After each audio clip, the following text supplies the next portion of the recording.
नमस्कार। आज हम आचार्य रामचंद्र शुक्ल द्वारा रचित निबंध क्रोध पर प्रकाश डालेंगे।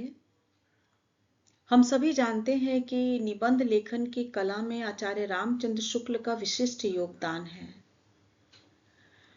और मनोविकार संबंधी उनके जो निबंध है वे नागरिक प्रचारणी पत्रिका में प्रकाशित हुए थे। यह निबंध उनके प्रसिद्ध निबंध संग्रह चिंतामणि का हिस्सा है और यह निबंध मनोविकारों के विश्लेषण के लिए जाना जाता है, जिसमें उन्होंने क्रोध के कारणों और उसके सकारात्मक नकारात्मक पहलुओं को समझाया है।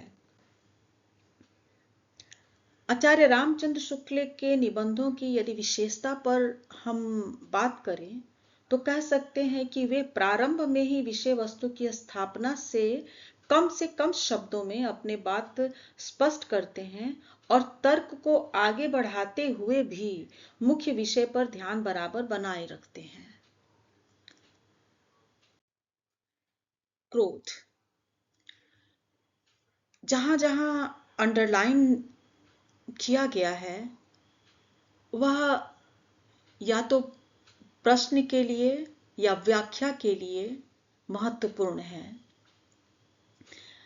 रामचंद्र शुक्ल प्रारंभ करते हैं कि क्रोध दुख के कारण के साक्षात्कार या अनुमान से उत्पन्न होता है।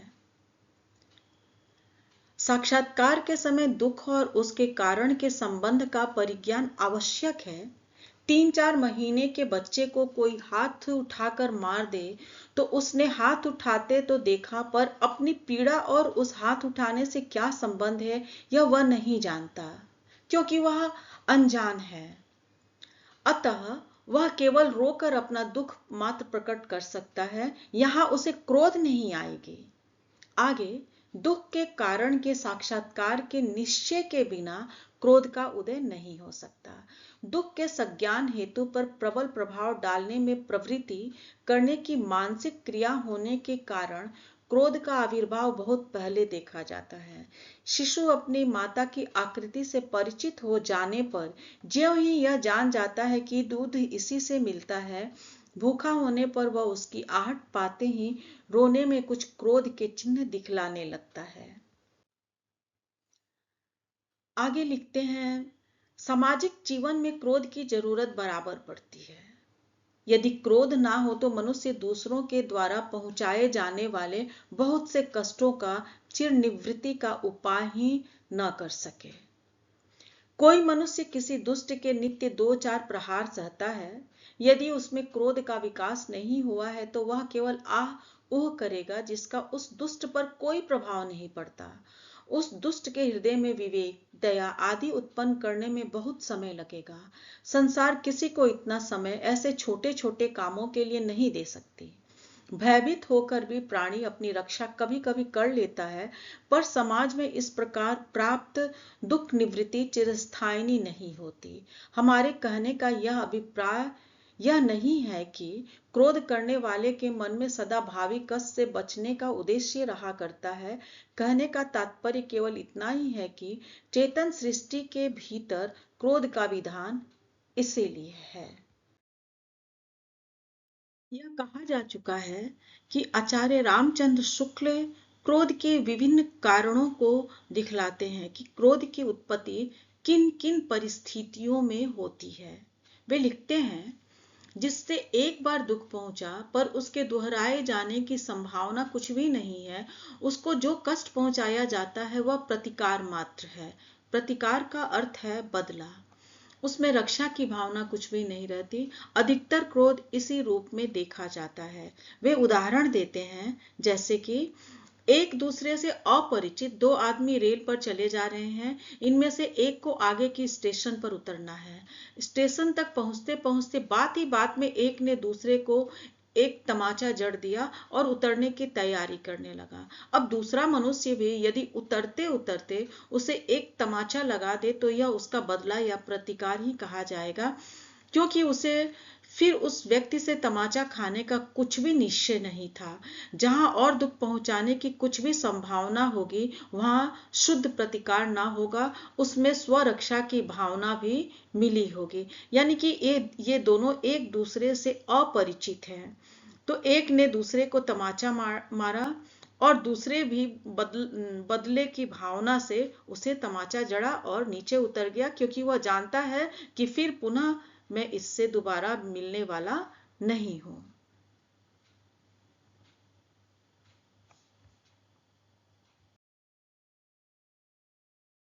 आचार्य रामचंद्र शुक्ल बहुत ही उम्दा उदाहरणों द्वारा यह स्पष्ट करते हैं कि क्रोध की उत्पत्ति किन किन परिस्थितियों में होती है और क्रोध की सदुपयोगिता किस प्रकार अप्रत्यक्ष रूप से ही सही लोक कल्याण भी समाहित हो जाता है, लोक का कल्याण भी हो जाता है।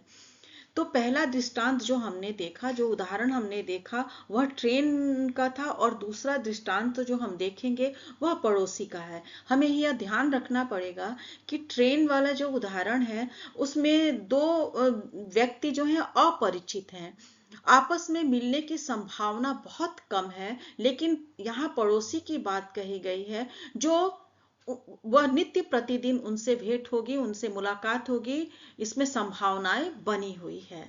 वे लिखते हैं, हमारा पड़ोसी कई दिनों से नित्य आकर हमें दो चार टेढ़ी सीधी सुना जाता है। यदि हम एक दिन उसे पकड़कर पीट दें तो हमारा यह कर्म शुद्ध प्रतिकार न कहलाएगा, क्योंकि हमारी दृष्टि नित्य गालियां सहने के दुख से बचने के परिणाम की ओर भी समझी जाएगी। इन दोनों दृष्टांतों को ध्यानपूर्वक देखने से पता लगेगा कि दुख से उद्विग्न होकर दुखदाता को कष्ट पहुंचाने की प्रवृत्ति दोनों में है, पर एक से वह परिणाम आदि का विचार बिल्कुल छोड़े हुए है और दूसरे में कुछ लिए हुए। इनमें से पहले दृष्टांत का क्रोध उपयोगी नहीं दिखाई पड़ता, पर क्रोध करने वाले के पक्ष में उसका उपयोग चाहे ना हो, पर लोक के भीतर वह बिल्कुल खाली नहीं जाता। दुख पहुंचाने वाले से हमें फिर दुख पहुंचने का डर ना सही, पर समाज को तो है। इससे उसे उचित दंड दे देने से पहले तो उसी की शिक्षा या भलाई हो जाती है, फिर समाज के और लोगों के बचाव का बीज भी बो दिया जाता है। पर यहाँ पर भी वही बात है कि क्रोध के समय लोगों के मन में लोक कल्याण की यह व्यापक भावना सदा नहीं रहा करती। अधिकतर तो ऐसा क्रोध प्रतिकार के रूप में ही होता है। प्रारंभ में ही लेखक यह स्पष्ट कर दिए हैं कि क्रोध दुख के कारण के परिज्ञान या साक्षात्कार से होता है। अर्थात क्रोध की उत्पत्ति क्यों होती है, तो दुख के कारण के परिज्ञान या साक्षात्कार से होता है। अतः एक तो जहां कार्य कारण के संबंध ज्ञान में त्रुटि हुई, वहां क्रोध धोखा दे देता है। दूसरी बात यह है कि क्रोध करने वाला जिस ओर से दुख आता है उसी ओर देखता है, अपनी ओर नहीं। जिसने दुख पहुंचाया है उसका नाश हो या उसे दुख पहुंचे, क्रोध का यही लक्ष्य होता है। न तो वह यह देखता है कि मैंने भी कुछ किया या नहीं, और न इस बात पर ध्यान रखता है कि क्रोध के वेग में मैं जो कुछ करूंगा उसका परिणाम क्या होगा।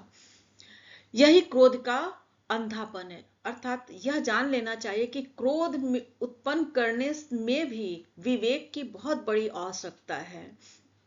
इसी से एक तो मनोविकार ही एक दूसरे को परिमित किया करते हैं, ऊपर से बुद्धि या विवेक भी उन पर अंकुश रखता है। यदि क्रोध इतना उग्र हुआ कि मन में दुखदाता की शक्ति के रूप और परिणाम के निश्चय, दया, भय आदि और भावों के संचार तथा उचित अनुचित के विचार के लिए जगह ही ना रही, तो बड़ा अनर्थ खड़ा हो जाता है। जैसे यदि कोई सुने कि उसका शत्रु 20-25 आदमी लेकर उसे मारने आ रहा है और वह चट क्रोध से व्याकुल होकर शत्रु की शक्ति का विचार और अपनी रक्षा का पूरा प्रबंध किए उसे मारने के लिए अकेले दौड़ पड़े, तो उसके मारे जाने में बहुत कम संदेह समझा जाएगा।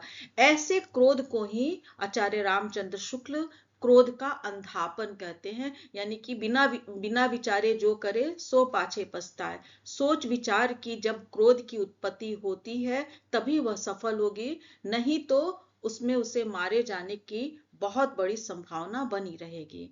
अतः कारण के यथार्थ निश्चय के उपरांत उसका उपदेश अच्छी तरह समझ लेने पर ही आवश्यक मात्रा और उपयुक्त स्थिति में ही क्रोध वह काम दे सकता है जिसके लिए उसका विकास होता है।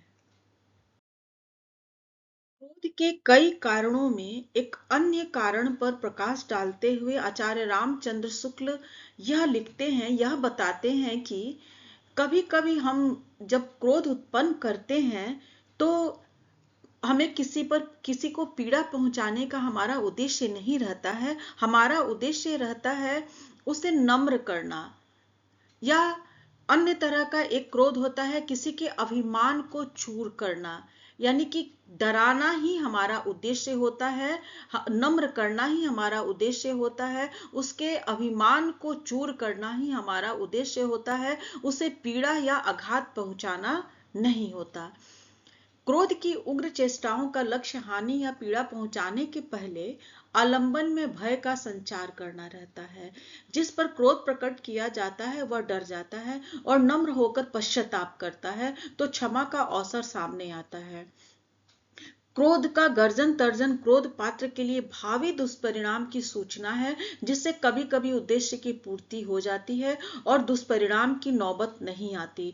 एक की उग्र आकृति देखकर दूसरा किसी अनिष्ट व्यापार से विरत हो जाता है या नम्र होकर पूर्वकृत दुर्व्यवहार के लिए क्षमा चाहता है। बहुत से स्थलों पर तो क्रोध का लक्ष्य किसी का गर्व चूर करना मात्र रहता है, अर्थात दुख का विषय केवल दूसरे का गर्व या अहंकार होता है। अभिमान दूसरों के मान में या उसकी भावना में बाधा डालता है, इससे वह बहुत से लोगों का यूं ही खटका करता है। लोग जिस तरह हो सके अपमान द्वारा, हानि द्वारा अभिमानी को नम्र करना चाहते हैं। अभिमान पर जो रोष होता है उसकी प्रवृत्ति अभिमानी को केवल नम्र करने की रहती है, उसको हानि या पीड़ा पहुंचाने का उद्देश्य नहीं होता। संसार में बहुत से अभिमान का उपचार अपमान द्वारा ही हो जाता है। कभी कभी लोग अपने कुटुंबियों या स्नेहियों से झगड़कर क्रोध में अपना ही सिर पटक देते हैं। यह सिर पटकना अपने को दुख पहुंचाने के अभिप्राय से नहीं होता, क्योंकि बिल्कुल बेगानों के साथ कोई ऐसा नहीं करता। जब किसी को क्रोध में अपना ही सिर पटकते या अंग भंग करते देखे तब समझ लेना चाहिए कि उसका क्रोध ऐसे व्यक्ति के ऊपर है जिसे उसके सिर पटकने की परवाह है, अर्थात जिसे उसका सिर फूटने से उस समय नहीं तो आगे चल कर दुख पहुंचेगा। इस तरह के जो क्रोध हैं वह प्रायः देखे जाते हैं। यह ऐसा क्रोध बेगानों के साथ हम नहीं कर सकते, क्योंकि हम हमारे माथा फूटने या हमें कष्ट पहुंचने से बेगानों को अजनबियों को कोई फर्क नहीं पड़ेगा। ऐसे क्रोध की उत्पत्ति अपने कुटुंबियों या स्नेहियों के समीप ही होता है, उनके पास ही होता है। क्रोध का वेग इतना प्रबल होता है, यानी कि तेज होता है, कि कभी कभी मनुष्य यह भी विचार नहीं करता कि जिसने दुख पहुंचाया है उसमें दुख पहुंचाने की इच्छा थी या नहीं। इसी से कभी तो वह अचानक पैर कुचल जाने पर किसी को मार बैठता है और कभी ठोकर खाकर कंकड़ पत्थर तोड़ने लगता है। चाणक्य ब्राह्मण अपना विवाह करने जाता है। मार्ग में कुश उसके पैर में चुभे, वह चटमट्ठा और कुदारी लेकर पहुंचा और कुशों को उखाड़ उखाड़ कर उनकी जड़ों में मट्ठा देने लगा। एक बार मैंने देखा कि एक ब्राह्मण देवता चूल्हा फूंकते फूंकते थक गए। जब आग न जली तब उस पर क्रोध करके चूल्हे में पानी डालकर किनारे हो गए। इस प्रकार का क्रोध अपरिष्कृत है। यात्रियों ने बहुत से ऐसे जंगलियों का हाल लिखा है जो रास्ते में पत्थर की ठोकर लगने पर बिना उसको चूर चूर किए आगे नहीं बढ़ते। अधिक अभ्यास के कारण यदि कोई मनोविकार बहुत प्रबल पड़ जाता है तो वह अंततः प्रकृति में अव्यवस्था उत्पन्न कर मनुष्य को बचपन से मिलती जुलती अवस्था में ले जाकर पटक देता है। यहाँ आचार्य रामचंद्र शुक्ल यह बताते हैं कि कभी कभी क्रोध अन्य मनोविकारों के साथ मिलकर लोक हितार्थ कार्य को भी पूर्ण करता है। क्रोध सब मनोविकारों से फुर्तीला है, इसी से अवसर पड़ने पर यह और दूसरे मनोविकारों का भी साथ देकर उनकी तुष्टि का साधक होता है। कभी वह दया के साथ कूदता है, कभी घृणा के साथ। एक क्रूर कुमार्गी किसी अनाथ अबला पर अत्याचार कर रहा है। हमारे हृदय में उस अनाथ अबला के प्रति दया उमड़ रही है। पर दया की अपनी शक्ति तो त्याग और कोमल व्यवहार तक होती है।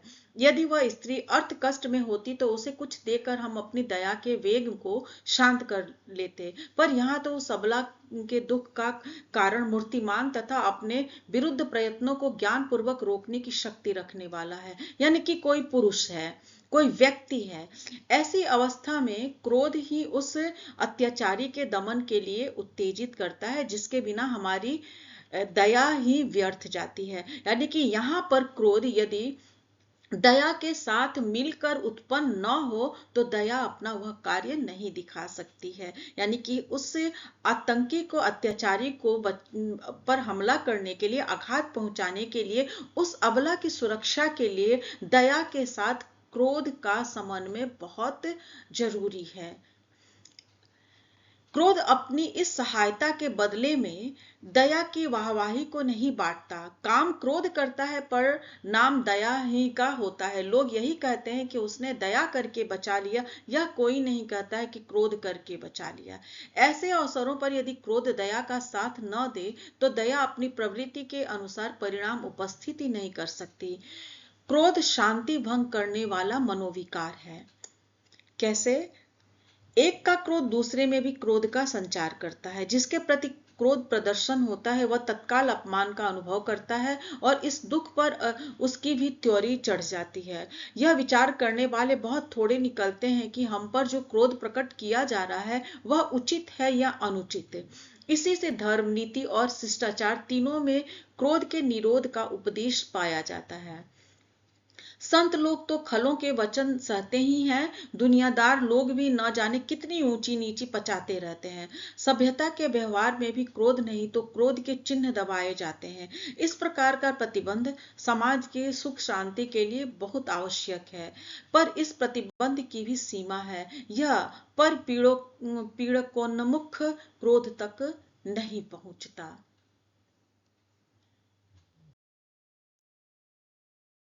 क्रोध के निरोध का उपदेश अर्थपरायण और धर्मपरायण दोनों देते हैं, पर दोनों में जिसे अति से अधिक सावधान रहना चाहिए वही कुछ भी नहीं रहता। बाकी रुपया वसूल करने का ढंग बताने वाला चाहे कड़े पड़ने की शिक्षा दे भी दे, पर धज के साथ धर्म की ध्वजा लेकर चलने वाला धोखे में भी क्रोध को पाप का बाप ही कहेगा। क्रोध रोकने का अभ्यास ठगों और स्वार्थियों को सिद्धों और साधकों से कम नहीं होता। जिससे कुछ स्वार्थ निकालना रहता है, जिसे बातों में फंसाकर ठगना रहता है, उसकी कठोर से कठोर और अनुचित बातों पर न जाने कितने लोग जरा भी क्रोध नहीं करते, पर उनका यह अक्रोध न धर्म का लक्षण है न साधन। यहाँ स्वार्थ मिलित है। क्रोध के प्रेरक दो प्रकार के दुख हो सकते हैं, अपना दुख और पराया दुख। जिस क्रोध के त्याग का उपदेश दिया जाता है वह पहले प्रकार के दुख से उत्पन्न क्रोध है। दूसरे के दुख पर उत्पन्न क्रोध बुराई की हद के बाहर समझा जाता है। क्रोधोत्तेजक दुख जितना ही अपने संपर्क से दूर होगा उतना ही लोक में क्रोध का स्वरूप सुंदर और मनोहर दिखाई देगा। अपने दुख से आगे बढ़ने पर भी कुछ दूर तक क्रोध का कारण थोड़ा बहुत अपना ही दुख कहा जा सकता है, जैसे अपने आत्मीय या परिजन का दुख, इष्ट मित्र का दुख।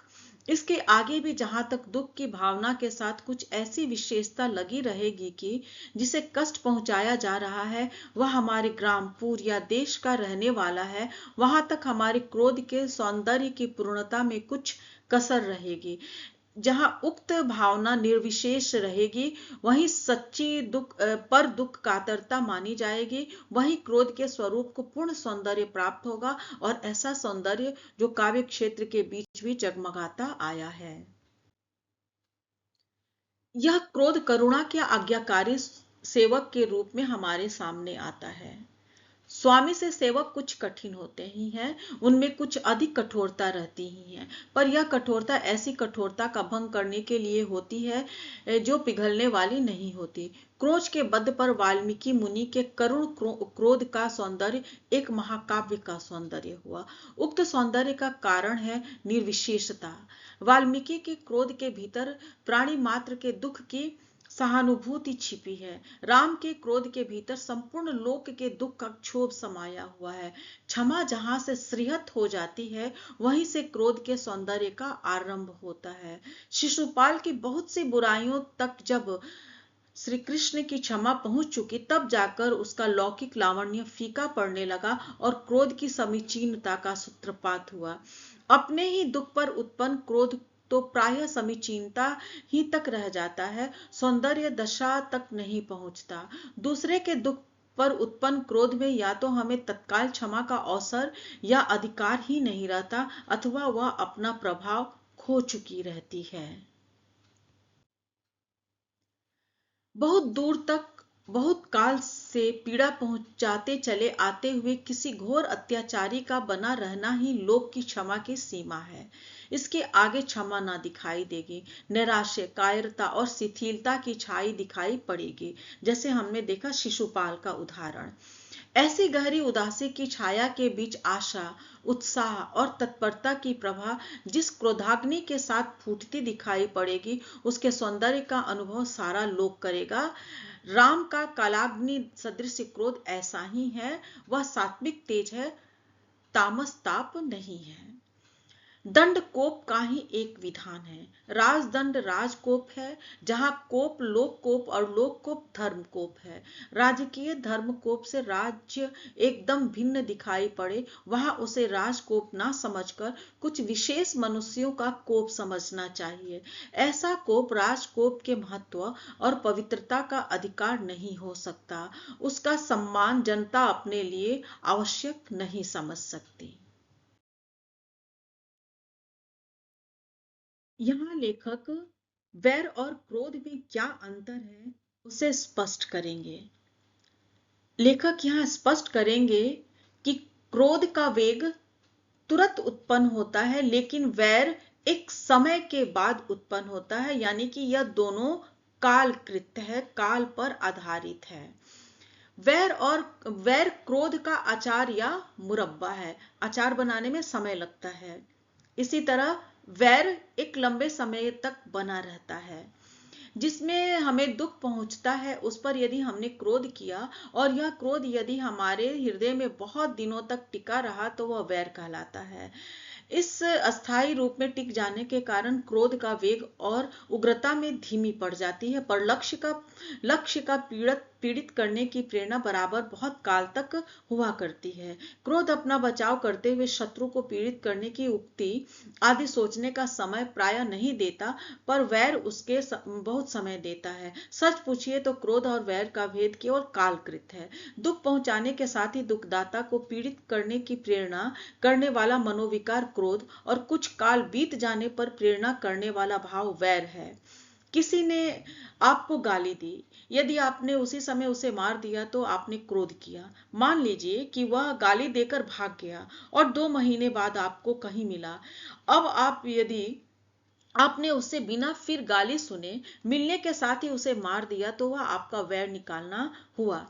इस विवरण से स्पष्ट है कि वैर उन्हीं प्राणियों में होता है जिनमें धारणा अर्थात भावों के संचय की शक्ति होती है। पशु और बच्चे किसी से वैर नहीं मानते। चूहे और बिल्ली के संबंध में वैर नाम अलंकारिक है। आदमी का न आम अंगूर से कुछ वैर है, न भेड़ बकरे से। पशु और बच्चे दोनों क्रोध करते हैं और थोड़ी देर के बाद भूल जाते हैं। क्रोध का एक हल्का रूप है चिड़चिड़ाहट। एक अन्य रूप तरह का भी क्रोध देखा जाता है, चिड़चिड़ाहट। हम कहते हैं ना, बड़ा चिड़चिड़ा व्यक्ति है, यह भी एक क्रोध का ही स्वरूप है, जिसकी व्यंजना प्रायः शब्दों ही तक रहती है। इसका कारण भी वैसा उग्र नहीं होता। कभी कभी चित्त व्यग्र रहने, किसी प्रवृत्ति में बाधा पड़ने या किसी बात का ठीक सुविधा ना बैठने के कारण ही लोग चिड़चिड़ा उठते हैं। ऐसे सामान्य कारणों के अवसर बहुत अधिक आते रहते हैं। इससे चिड़चिड़ाहट के स्वभावगत होने की संभावना बहुत अधिक रहती है।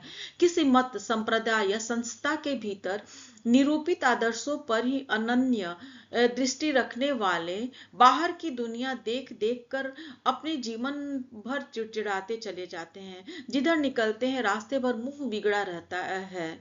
चिड़चिड़ाहट एक प्रकार की मानसिक दुर्बलता है। इसी से रोगियों और बूढ़ों में अधिक पाई जाती है। यह एक मना रोग भी कह सकते हैं। इसका स्वरूप उग्र और भयंकर न होने से यह बहुतों के, विशेषतः बालकों के विनोद की एक सामग्री भी हो जाता है। बालकों को चिड़चिड़े बूढ़ों को चिढ़ाने में बहुत आनंद आता है और कुछ विनोदी बूढ़े भी चिढ़ने की नकल किया करते हैं। कोई राधा कृष्ण कहने से, कोई सीताराम पुकारने से और कोई करेले का नाम लेने से चिढ़ता है और अपने पीछे लड़कों की एक खासी भीड़ लगाए फिरता है। जिस प्रकार लोगों को हंसने के लिए कुछ लोग मूर्ख या बेवकूफ बनते हैं, उसी प्रकार चिड़चिड़े भी। मूर्खता मूर्ख को चाहे रुलाए, पर दुनिया को तो हंसाती ही है। मूर्ख हास्य रस के बड़े प्राचीन आलंबन हैं। न जाने कब से वे इस संसार की रुखाई के बीच हास्य का विकास कराते चले आ रहे हैं। आज भी दुनिया को हंसने का हौसला बहुत कुछ उन्हीं की बरकत से हुआ करता है। किसी बात का बुरा लगना, उसकी असहायता का क्षोभ युक्त और आवेगपूर्ण अनुभव होना अमर्ष कहलाता है। पूर्ण क्रोध की अवस्था में मनुष्य सुख पहुंचाने वाले पात्र की ओर से उन्मुख रहता है, उसी को भयभीत या पीड़ित करने की चेष्टा में प्रवृत्त रहता है। अमर्ष में दुख पहुंचाने वाली बात के ब्यौरों पर और उसकी असहायता पर विशेष ध्यान रहता है। इसकी ठीक व्यंजना ऐसे वाक्यों में समझनी चाहिए: तुमने मेरे साथ यह किया, वह किया, अब तक तो मैं सहता आया, अब नहीं सह सकता। इसके आगे बढ़कर जब कोई दांत पीसता और गरजता हुआ यह कहने लगे कि मैं तुम्हें धूल में मिला दूंगा, तुम्हारा घर खोदकर फेंक दूंगा, तब क्रोध का पूर्ण स्वरूप समझना चाहिए। और इस प्रकार विभिन्न प्रकार के क्रोधों पर प्रकाश डालते हुए आचार्य रामचंद्र शुक्ल यहाँ निबंध को विराम देते हैं।